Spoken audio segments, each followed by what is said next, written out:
On l'a dit, le monde du spectacle demeure confiné lui aussi. La réouverture tant espérée a été reportée. À la Maison de la Culture d'Amiens, artistes et techniciens rongent leurs freins.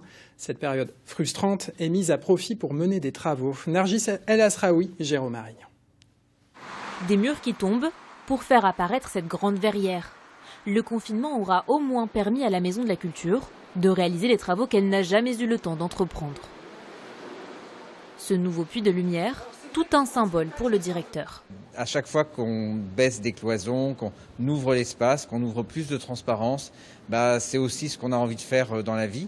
Et c'est une ouverture sur la ville, puisque pour beaucoup de gens qui n'ont jamais connu la Maison de la Culture comme ça, ils vont trouver qu'on est ouvert effectivement sur le parvis. On voit la ville comme on ne la voyait pas avant, et à l'intérieur de la Maison de la Culture, on voit de la lumière. Mais les ventilateurs, on met où ? C'est donc dans ce nouveau lieu que les structures gonflables de l'artiste catalane Anne Ferrer prennent place. Une exposition ouverte sur la ville, comme une façon d'aller chercher les visiteurs. Peut-être qu'il faut créer autrement.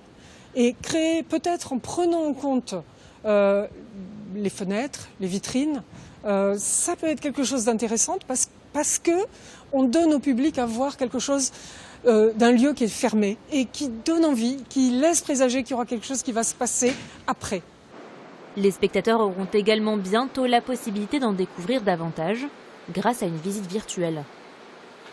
On a décidé d'avoir des petites pastilles pour les réseaux sociaux que la maison utilise, qui vont égrener comme ça les vacances de Noël, une petite pastille tous les jours pour découvrir une œuvre à chaque fois, une sorte de calendrier un peu drôle, un peu étonnante, un peu étrange aussi, parce qu'il y a aussi tout ça dans l'œuvre d'Anne Ferrer. Donc, c'est ce que permettait cette exposition.